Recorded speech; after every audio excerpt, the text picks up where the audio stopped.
안녕하세요, 구독자 여러분. 구독과 좋아요는 채널 운영에 큰 힘이 됩니다. 안녕하세요. 저는 30대 여자로 얼마 전 아주 기가 막힌 일이 있었습니다. 얘기를 들은 지인들은 무슨 막장 드라마에서나 나올 법한 일이라며 기겁을 하는 사건이었는데요. 남편과 사별하게 된 바람에 남이 됐던 시어머니가 다시 시어머니가 되고 그 이후로 지금까지도 인연을 이어가게 된 사연에 대해서 말을 해보려 합니다. 예, 아가, 조만간 네 시아버지가 또 고약한 소리 할 것 같거든. 설마 합가하자는 얘기요? 아님 손주 빨리 보라는 얘기요? 민우 애비 유별난 거 알잖니? 하나 들어주면 계속 요구하는 거. 나는 너랑 민우 행복하면 됐고 괜히 즐기는 신혼생활 방해하고 싶지 않다. 그런데 이 양반 고집이 너무 세서 나도 술을 좀 써야겠구나. 어떻게 하시려고요, 어머님? 조만간 너 명절 때 내려오면 단단히 혼내는 척 할 거니까 놀라지 말고 적당히 장단만 맞추거라. 괜히 연기 티나면 안 되니 말 안 하려 했는데 너가 너무 놀랄 것 같아서 미리 말한다. 아, 일부러 혼내서 합가 반대한다는 식으로 얘기하실 건가 봐요? 그래, 내가 너 꼴 보기 싫다고 하면 민우 애비도 고집 부리진 않을 거다. 참, 그리고 내가 김치며 수육이며 보내놨으니까 나중에 민우랑 챙겨 먹고. 네네, 어머님. 진짜 너무 신경 써주시고 배려해주셔서 어떻게 보답해야 할지 모르겠어요. 보답은 무슨, 너랑 민우 행복하게 사는 게 내 낙이다. 또 우리 인연이 어떻게 남은 평생 달라질지 모르겠지만 서로 오손도손 잘 지내보자꾸나. 네, 어머님. 친어머니보다 더 잘 모실게요. 더 잘 모시진 말고 비슷하게만 해다오. 뮤지컬을 전공하셨던 시어머니는 교양이 있으시고 말도 잘 통하는 분이었습니다. 사랑하는 남편과 결혼한 것만으로도 행복한 제게 과분한 선물 같은 사람이었는데요. 그런 시어머니와 인연이 끊어지게 된 것은 남편의 교통사고 이후의 일이었습니다. 음주운전하던 트럭에 치여 남편이 하늘나라로 떠나게 되자 시어머니는 집에 얽매이지 말고 재가를 하라고 말씀하셨죠. 떠나간 아들 장례식도 치렀겠다. 너는 너 갈 길로 가면 된다. 다행인지 불행인지 애도 없으니 그리 힘들 일은 없겠구나. 너 이제 20대 후반이니 제가 하기도 그리 어렵지 않을 테고. 어머님, 저는 계속 박가집안 며느리로 있고 싶어요. 욕심으로 라면이야. 나도 그러고 싶지만 그건 아니다, 아가. 민우 애비 기력도 점점 쇠해지고 있고 우리들 언제 갈지 모르는 나이인데 너한테 그 집 맡길 수 있겠니? 안 좋은 모습으로 서로 다치는 것보다는 웃으며 좋은 모습으로 헤어지자꾸나. 어머님, 그런 말씀하시면 정말 서운해요. 앞으로 영영 안 볼 사람처럼 그렇게 말씀하시고. 그 말에 나도 서운하다, 아가. 너나 나나 며느리 시어머니 사이에 아니더라도 교류가 있었잖니. 가끔 만나 커피도 마시고 연락하며 지낼 생각이었는데 영영 안 볼 생각이었어? 그건 아니죠, 어머님. 저 연락한다고 그럼 피하시기 없기에요? 그래. 오히려 내가 걱정할 일을 말하는구나. 그렇게 저는 박가집안 며느리에서 과부가 되었습니다. 그 뒤로 몇 년 동안 공부를 해 직업상담사 자격증을 따고 취직도 했는데요. 어느 날 직업을 상담하러 온 사람 중 하나가 제게 수작질을 하더군요. 안녕하세요, 상담사님. 저 지환입니다. 직장 얼마 전에 추천해 주시고 따로 전화랑 문자도 남겨주셨던. 당연히 할 일인데요, 뭘. 선생님 구직 활동은 잘 되고 계신가요? 에이, 저 같은 거에 매번 선생님이라 해주시니 쑥스럽네요.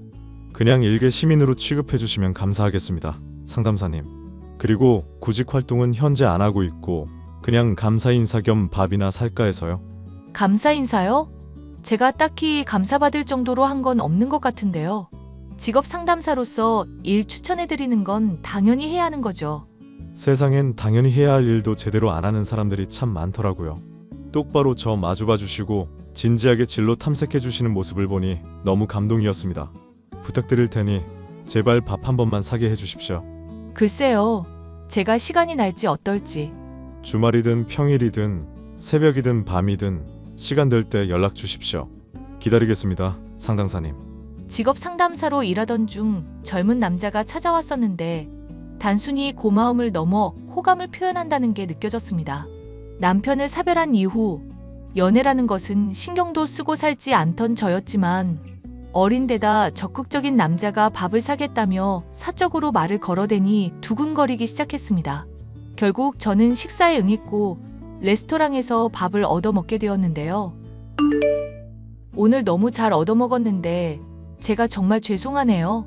갑자기 바쁘시다고 하시는 바람에 도중에 나가셔서 커피 대접도 못했어요. 아, 바쁜 일이 갑자기 생긴 제가 죽일 놈이죠. 신경 쓰지 않으셔도 됩니다, 상담사님. 이름 부르신다고 하셔놓고는. 그럼 윤주 씨라고 편하게 부르겠습니다. 윤주 씨도 저 편하게 지환 씨 하고 불러주시면 감사하겠네요. 뭐 그건 조금 더 생각을 해볼게요. 제가 낯을 좀 가리는 편이라서요. 그럼 다음에 못 먹은 커피 쏘실 때 그렇게 불러주시는 걸로 알겠습니다. 오늘 너무 즐거웠고 다음에 꼭꼭 연락 주시면 좋겠네요. 저와는 결이 좀 다른 사람이었지만 활기차고 쾌활한 모습을 갖고 있는 남자라 호감이 있었습니다.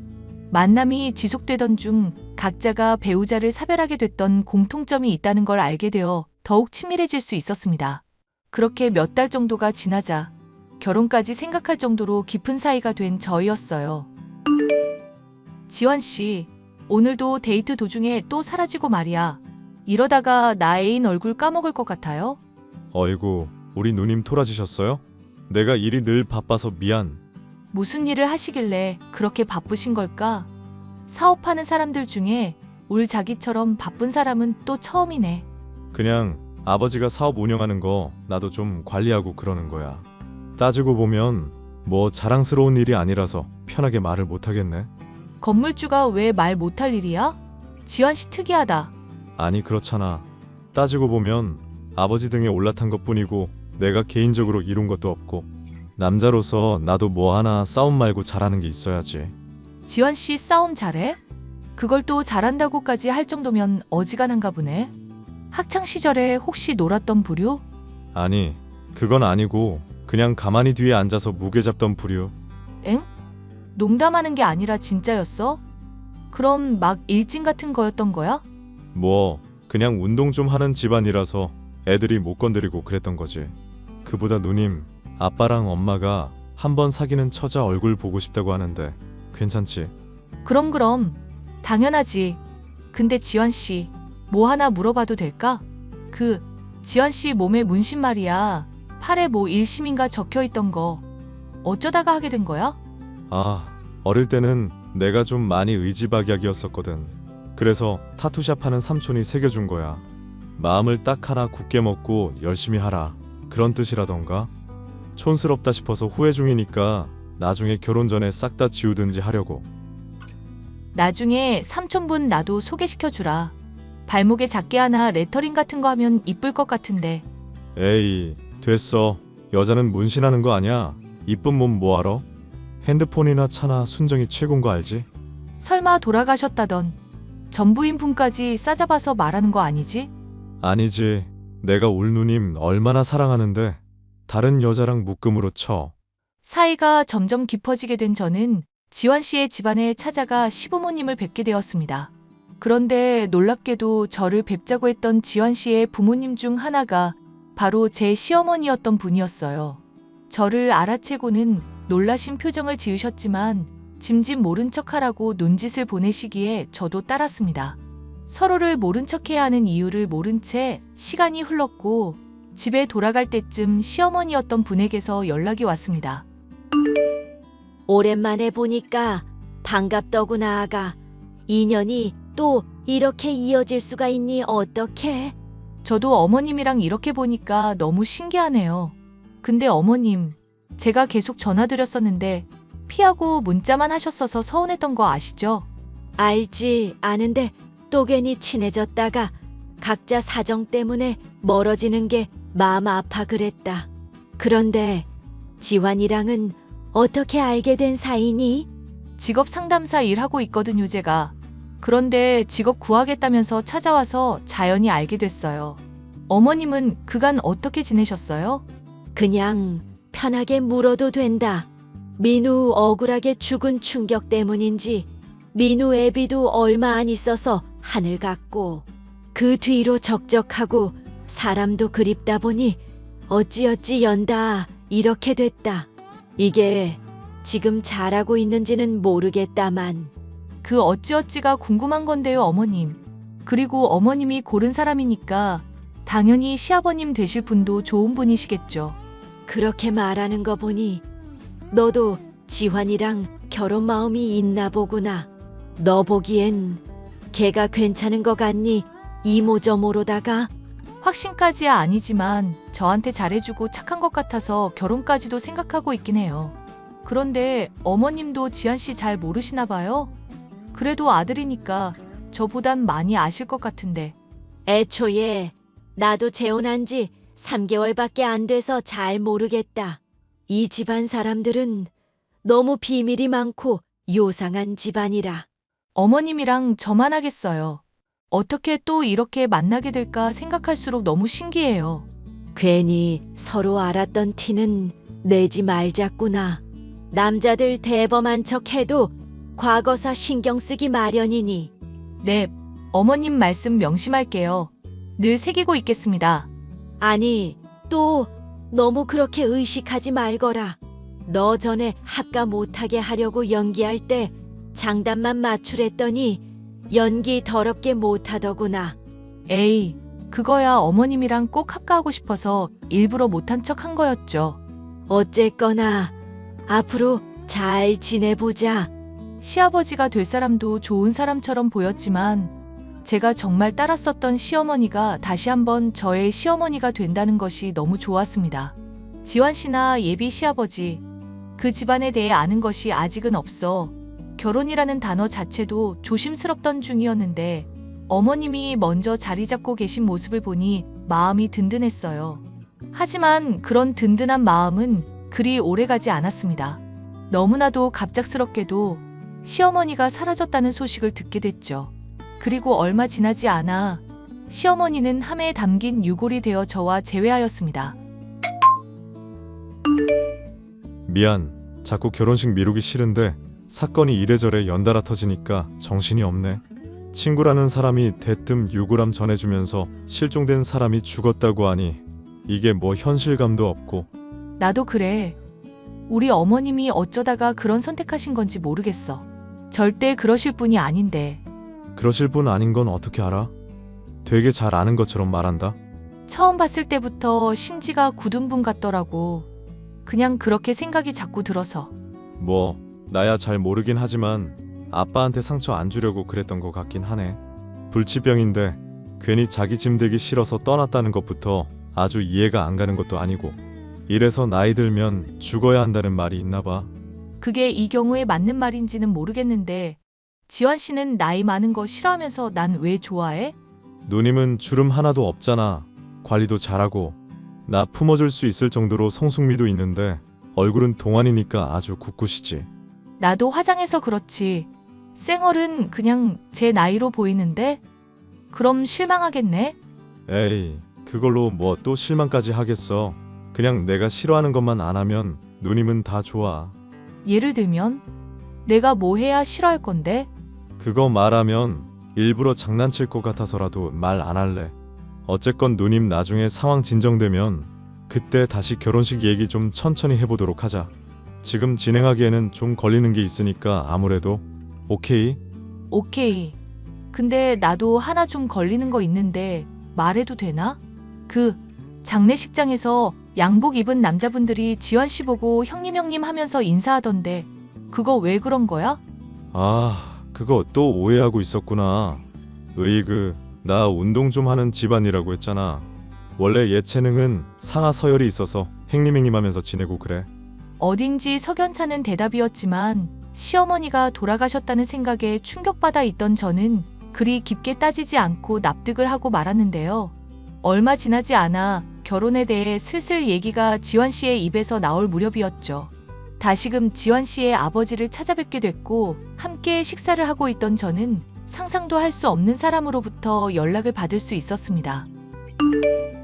예, 나다 시엠이. 보이스 피싱 같은 거 아니고 죽은 네 시엠이 맞으니까 절대 차단하지 말거라. 그리고 괜히 주변에 알리거나 티내지 말고 지금부터 하는 말 너만 몰래 꼭 알고 있어야 한다. 어머님, 아니, 어머님이 어떻게 저한테 카톡을 하세요? 분명 어머님 돌아가셨다고 했는데 설마 살아계셨던 거예요? 전 어머님 유골함까지 친구란 사람한테 받아서 정말 돌아가신 줄만 알았어요. 일단 진정하고 내 얘기부터 듣거라. 너 지금 살고 싶으면 당장 지환 이 집에서 탈출부터 해야 한다. 당장. 네? 어머님, 그게 갑자기 무슨 말씀이세요? 갑자기 탈출이라뇨? 무슨 말씀을 하시는지 하나도 모르겠어요. 왜 갑자기 말도 없이 사라지시고 불치병이니 유골함이니 이렇게까지 일을 만드신 건지도 모르겠고요. 그 집안 순조폭 집안이니까 당장 벗어나야 한다. 내가 안 그래도 전 부인들 어떻게 사라졌고 죽었는지 흥신소 이용해서 알아보고 하는 말이다. 저로선 낯빛이 절로 창백해질 수밖에 없을 정도로 충격적인 어머님의 말들이 이어졌습니다. 예비 시아버지도 지환 씨도 유명한 조폭이며 성격 개차반인 부자로 전 부인이었던 사람들은 하나같이 폭행을 당하거나 의문사로 죽음을 맞이했다더군요. 정말 믿기지 않는 얘기였지만 시어머니가 흥신소 직원을 통해 알게 된 자료를 보내주셨던 데다 그런 말을 하시는 분이 시어머니이기 때문에 믿을 수밖에 없었습니다. 걔 중엔 조폭인 거 알아차리고 헤어지겠다고 얘기 꺼냈다가 안면한 몰된 여자도 있었다더구나. 이건 정말 아니다 싶어서 고민하다가 그냥 스스로 죽은 척 하기로 마음 먹은 거다. 뭘 그렇게까지 해야 하나 싶겠지만 세상에는 무서운 인간들이 정말 많단다. 아가야. 어머님이 하시는 말씀 어떤 뜻인지 잘 이해했어요. 그러면 저도 지환 씨한테 그런 말 했다가는 위험한 거 아닐까요? 하긴 걔 그나마 애비랑 달리 유순한 편이긴 해도 감옥도 몇 번 갔다 온 적이 있다고 하니까. 그럼 정말 큰일 났는데요, 어머님. 제가 헤어지자고 하면 분명히 이유 따지고 들 거고 저 거짓말은 잘 못하는 편이라서요. 차라리 저한테 말씀하시지 마시고 혼자 안전하게 계시지. 내가 너 냅두고 어떻게 그러겠니? 예, 차라리 이렇게 하는 건 어떻겠니? 그간 내가 그래도 그 집안에서 지낸 세월이 있으니 알게 된 것들인데 써먹어 보렴. 저는 시어머니의 조언대로 지환 씨와 예비 시아버지와 밥을 먹는 내내 고기가 이에 낀 듯이 찝찝거리는 소리를 냈습니다. 그리고 예비 시아버지와 지환 씨와 면을 먹을 때 후루룩 소리를 낸다거나 밥을 먹을 때 쩝쩝 소리를 내기도 했죠. 티를 내지 않으려는 듯 했지만 실시간으로 지환 씨와 예비 시아버지의 표정이 썩어 들어가는 걸 보니 이거다 싶었습니다. 우리 이쁜 지환 씨, 나 오늘 아버님한테 점수 좀 많이 땄을라낭? 점수 같은 소리 하고 있네. 미친년이. 뭐? 미년? 지환 씨 지금 나한테 욕한 거야? 직업 상담사 나부랭이 인연 팔자 피게 해주려고 했더니 결혼식까지 용케 본성 잘 참았다. 근데 이 천박한 음식을 처먹을 거면 좀 주변 사람 입맛도 생각해가면서 먹어. 쩝쩝찝찝 후루룩 아주 신나서 지 떨어대더만. 헐, 지환 씨 내가 고작 밥 먹는 동안 실수 좀 했다고 이러는 거야? 우리 그래도 오랫동안 서로 사귀던 세월이 있는데. 사귀던 세월이고 나발이고 더 엉겨붙지 말고 꺼져. 앞으로 또 연락하면 담궈버린다. 그리고 앞으로 식사 자리 있을 때마다 쩝쩝 소리 안 내게 조심하고 밥 먹을 때 갑자기 국그릇에 대가리 처박히면 내가 그런 거라고 생각해라. 알겠냐? 와, 진짜 어이가 없다. 그럼 그걸 고치라고 말을 하면 되지. 어떻게 지환 씨가 나한테 이럴 수 있어? 사람이 이렇게 한순간에 어떻게 바뀔 수 있냐고. 그동안 이런 본성 숨기고 나 만났던 거였어? 를 하세요. 를 하여튼 꺼져라. 더 말 섞고 싶지도 않다. 아빠가 너 같은 거 또 데리고 와서 며느리니 어쩌니 하면 나 죽인대. 나도 살고 너도 살자. 오케이? 지환 씨. 저는 지환 씨 하고 애타게 부르짖으면서도 내심 쾌재를 불렀습니다. 조폭인 것을 알아차리고 이별을 하려고 하면 해코지를 당할 것이 틀림없었던 상황에서 먼저 비호감인 모습을 보여주면서 안전하게 이별을 할 수 있었답니다. 일이 잘 마무리된 뒤 시어머니는 조폭 부자가 겁이 나 아예 다른 지역으로 이사를 가셨습니다. 하지만 저는 종종 시어머니를 찾아뵙고 옛날처럼 함께 식사도 하면서 즐거운 시간을 보내고 있어요. 가족이었다가 또 가족이 될 뻔도 했던 시어머니. 각자의 자리에서 충실한 삶을 살아가면서도 앞으로도 쭉 교류하면서 사이좋게 지내고 싶은 마음이에요. 사연 마지막까지 함께 해주셔서 감사합니다.